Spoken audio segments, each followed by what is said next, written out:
Right now, Angela McCrudden looks at the thriving but underground dance and rap scene here in the province. When you think of rap music, you probably think America or indeed Britain. That wouldn't be surprising, as most rap artists have their roots in either of those two countries. But not all of them. Hip-hop has had a major impact on quite a few guys from Northern Ireland. They formed their own rap crews and they keep themselves busy writing and recording their own material. Kayla Supreme has been rapping for 5 years with Fresh Beats Incorporated. So where did the name for his group come from? Well, to start with, didn't really have a name. It was just like Kayla Supreme and DJ Triple C. Didn't really have a group name. So we just came up with the name FBI. And like FBI was just got to be a bit boring, so we thought of the name Fresh Beats Incorporated. In a way, it sort of makes sense because we're incorporated, like we're all united. We all have like our equal roles within the group. You've got like me, where I do the lyrics and the raps, and Gavin, who also helps me out with the raps, and like Chris, who does all the music and production. So we're just like the Fresh Beats Incorporated. So whenever you did start rapping, was it just something that you did, say, for pastime? Was it a hobby? And has that changed any? Has that sort of developed into something you'd like to do as a career? Well, I would like to do it as a career, yeah, but like coming from Northern Ireland, like there's not really very many opportunities for rap music. So like it'd be pretty hard, but it did start out just like a hobby or sort of like an interest, like, but it's more than that now. It's just far more serious, and then I'd love to make a career out of it, but you know, it's just getting the breaks now, you know. Like we've put together a demo tape and we're just sort of trying to shop it about and trying to get some publicity and a bit of recognition for what we're doing, you know. Well, do you think the fact that you're from Belfast could help any? Because let's face it, there aren't that many rap crews in Belfast or indeed Northern Ireland. Do you think that would help you any in relation to listeners on the mainland? Would they be interested because you were maybe from here? I think they probably would be, like, because, you know, it'd probably be something totally new to them, something really different, you know, hearing rap from Northern Ireland. Because a lot of them probably think that, you know, we're still back in the old days of breakdance and, you know, we haven't got a clue about rap music. But like any sort of stuff that we have done and any English people have heard, you know, they've really liked it and they're really into it, like, so I think people would be interested in hearing it, yeah. Now, you said that yourself and also Gavin write the lyrics for your music. What are the lyrics about? What do you rap about? Well, basically, like, we rap about anything. I mean, like, you've heard some of our songs, we just rap about the most silliest things out, like footballs and butter and silly things, you know. But basically, the lyrics just come about from any idea we have. Like, we could walk down the street and we could, like an Ulster bus we drive past and would say, let's write rap about an Ulster bus, you know. It's just totally stupid. But we also try to do a lot of serious stuff, like with a lot of political songs and that, but we don't want to sort of get too tied down into that, you know. We want to try and do as many different things as we can. We've also got like just our normal egotistical style raps, you know. I would sort of, or me and Gavin, if we come up with an idea for a rap, we'd just write it, and would always like have the idea for what sort of beat and that would want for it. So I would say to Chris, you know, try and work out a beat for this rap, and like he'd get a beat for it, and if I liked it, we use it, or vice versa. If he had a really good beat, you know, he'd let me hear the beat and that, and I'd take it home and try and work out a rap over it. Especially, nothing really comes first, it just sort of comes together as one, you know. It's just whatever. And it's all about sampling, isn't it? It always has been about sampling other artists' work. Have you ever thought of actually using live musicians on your tracks? Yeah, well, we have used live band on one of our tracks. It's just a friend of Chris's guitar playing on it, and it's just totally different sound to it completely. You know, whenever you're hearing sampling, you can tell, you know, that it's not live music, but whenever you've actually got a live band playing it, it just gives a record a totally different feel, and it makes it sound that much better. Like, so hopefully if we can get to do stuff with live musicians, you know, we will do it again in the future. So where do you get together to record the material? Well, all our material is recorded in what we call the Fresh Beat Lab, which is basically just Chris's bedroom, on a 4-track recorder, 2 turntables and a mic, and that's basically all the equipment we have. But the turntables and the mixer belong to Chris. The 4-track is both of ours. We went half on that there, and the microphone as well. So it's basically we all just like sort of put money in together and, you know, buy the equipment between us. Is it an expensive thing to have to go out and buy? It's obviously, if it was a hobby, it's an expensive hobby. Oh yeah, definitely. I mean, the turntables alone are like £500, £600. The mixer's probably another £100. 4-track can go from like £100 up to £300. The microphone was about £50 or £60, you know, so it is quite expensive, yeah. We're from the city of Belfast, and yes, we're numero uno. See, I'm the MC, and I know that you know my name. It's Kayla Supreme, EMC, on the MIC. But who's that cutting in the back for me? Well, we call him Triple C, and together we are the FBI. But what does that mean? That's what they all say when we're cooling on the scene. Well, listen up now, cause I'm giving knowledge, a diploma and rhymes what I achieved in college. So now is the time for us to get together. Let's all party, don't worry about the weather. So set it off, cause I'm the boss. Hey, I'm Cold Crush now, we'll never go soft, cause we're creators, we're creating, and here's our creation. So get into it now with no hesitation. You're in motion, you're on the move. You can't go wrong when you're in this groove, cause we're prime masters of the rhyme. There's no need for us to rush, cause we just take our time.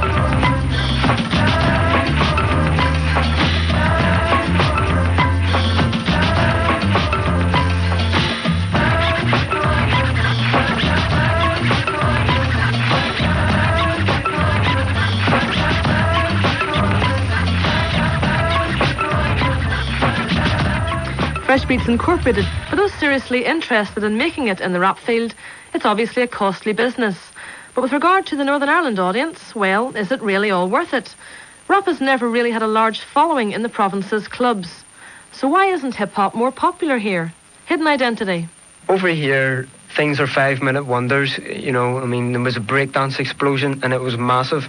And it just died out. After a couple of years, it completely died out. You know, and once something passes away like that, once a craze has been, nobody wants to look at it again. You know, people over here seem to get sick of it. You know, another thing about over here, people either laugh at what you're doing or they copy you. You know, and as far as rap goes at the minute, people are laughing at us because we're all related to breakdance, and that is where we came from. But that's not where we are now. Rap's moved on into, you know, politics and a lot of other things, and people still related to the old trends, the commercial trends of breakdance. Well, now you're 18, you're an MC, and you're from Belfast. You're known as Hidden ID. What's the meaning behind the name? Hidden Identity. It's like a contradiction. You'll look at me and you can see what I look like. I'm not wearing a balaclava or anything. And you say, but your identity isn't hidden. What it actually refers to is what I'm on about. When I'm speaking about a situation as complex as Northern Ireland, I can't lay down on the line what I truly feel, because we'd have to be either on one side or the other. So my identity is hidden. What I do is I lay down the line in the middle, and a situation or a storyline, and I let people on both sides decide what's right and what's wrong and what their feelings about it is. I don't want to push anybody into, you know, thinking any particular thing. Now, after listening to your songs, it becomes quite clear that there's a constant theme that seems to run through them all. If you could call it antisocial behaviour, you seem to look a lot at injustice, morality, crime, the whole field there, the whole spectrum. Are these things that are very important to you? Yes. Being a citizen in Northern Ireland, like everybody else over here, everybody has some sort of feeling about the place. My way of expressing it is through rap. You know, at one time or another, everybody will become a victim of some type of circumstance over here. You know, whether it's violence due to your religion, football, whatever, you know. It is something I feel very strongly about. You know, there's been incidents that's happened to myself, you know, and that's what's influenced me to write a lot of the stuff against violence that I have done. In the song Justice, you look at the criminal justice system and you sort of say that it's wrong that innocent men have been convicted of things they didn't do and have been locked away. Was that song inspired by any particular event? Well, to say it was related to any particular event could be, you know, revealing my identity, so to speak. But what it's basically about is the victimization of minority groups, not just over here, but in England and America. I haven't been to America, you know, but you hear a lot about it, you know. That kid's a paddy. There's been a bomb around here. He's to blame. We'll grab him. It's swept under the carpet. 20 years later, it's found out that man was innocent. The person who truly did it didn't get convicted for it, and the people who did convict them for it aren't convicted for the crime that they committed, which was putting an innocent person in jail. And stealing 20 years of somebody's life isn't something that can be paid back in the form of money or apologies. I wrote it applying to mainly things that's happened to people from over here, but since there's no names and what have you involved, and since I realise it does happen to other people, it can be related to minorities all over the world.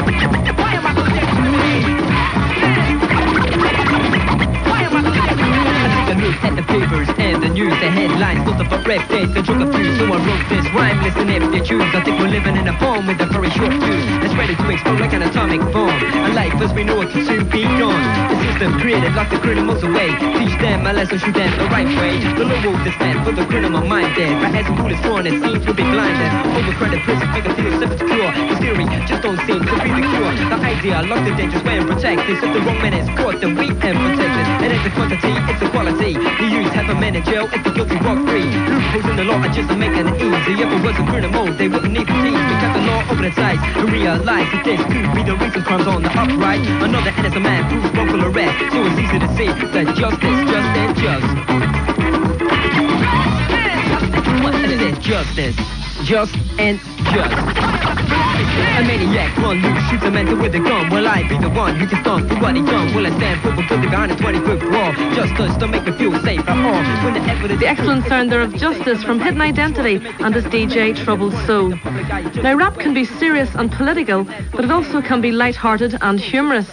The first class MC from the group 3 Core is a self-acclaimed party rapper. Now 3 Core are the only Northern Ireland rap crew to date to have achieved that precious record deal. So how did it all start out for 3 Core? I actually did a few jingles in Splash Studios, and a guy called Charles Smith actually seen me doing the jingles.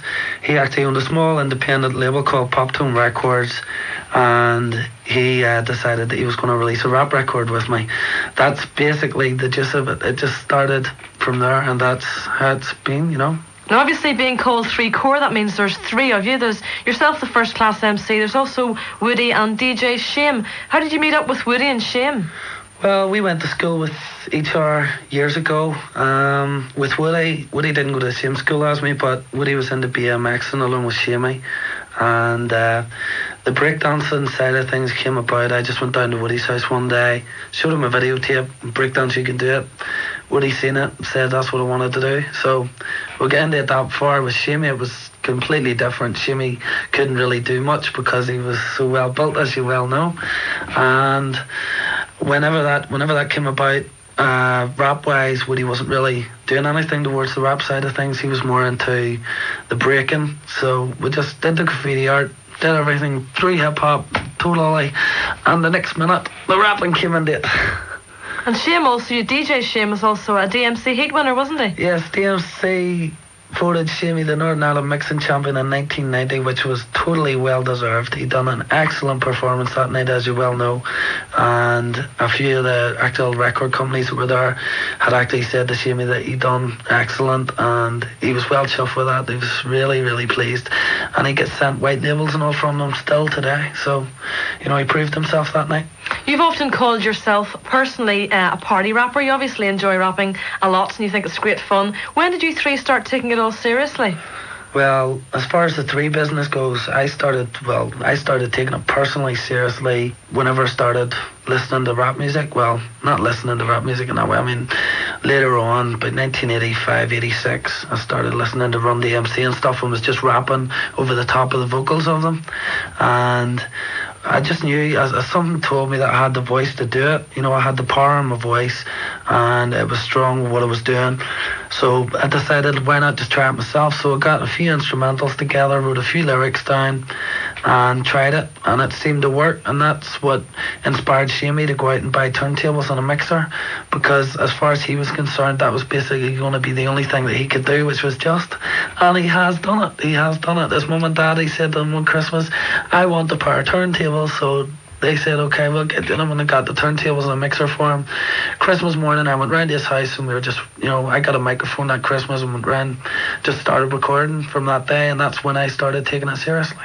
You've had an excursion into vinyl yourself before, haven't you? Yes, I have indeed. I did a record with my sister, which was a pop record, and it was very, very, very, very good as far as I'm concerned. It did a lot for me as towards getting this record deal with Charlie, and the fact that at the studio that was recorded at, they got in contact with Splash. Some guy was looking for a rapper. They were actually going to send off to London, but Sean Wallace says there's a rapper over here, you know, which again goes to the point that, you know, you don't need to send to London. If you look for it, you'll find it. And you know, they found it. Splash Studios found me. I come up, Charlie heard me, and You know what I mean? That's the way I went. Did that give you the confidence to keep going, to forge on ahead? It did indeed. The actual jingle that I did, I thoroughly enjoyed doing it. There was a lot involved in it as far as the music concern goes, with the beats and everything were just really hype, and I was well into it. And Charlie, I reckon, just knew that I had it, that I had the talent to go forward and, bring 3-core into effect. Taking a look at the tracks now on your EP, they are quite different. It's quite a fresh approach because you have actually brought in some live musicians, which is a bit novel, isn't it? Yes. Charlie got a few session guys and, have a blast at what we're going to try and do. And with that, I can't really go into each track individually, but what I can say is that they are for different markets. We're not exactly aiming for different markets, but we're aiming for a new type of style, which hopefully people are going to listen to and try and get a feel for it, and possibly, who's to say what will happen in the future. So which of the tracks now is chosen to be the title track of the EP? Jazz Style, the newest way of creating rap. Tell us what it's about. Jazz Style is actually my favourite one of the EP. Personally, the reason for that is because I found it really funky, and it's a part of it. It's like a treble funk beat and all that sort of caper, Afro jazz, with me rapping over the top of it and Woodski, and it's really, really funky. It's slamming, Oh yeah, we're gonna kick it up like this with our new jazz style. Style is one thing I have to keep going on. I'll only be glad to make you move in a different way. Like they say, I'ma do this my way. Yeah, let's pump it up 2 times. Come on, let's kick it now, kick it now. Jazz style, the newest way of creating rap. How much more can you take of that? It's all defect and the rest. Let me just say that I'm not the best. Now as I hold back for a while, remember one thing, this is our jazz style.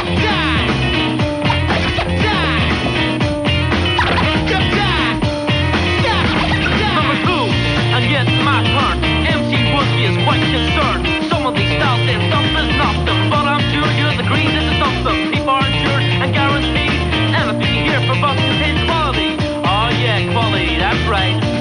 Yeah, so now you know the reason for what we do. Kick up the jazz, let it flow through you. And again, as a whole back for a while, remember one thing, this is our jazz style.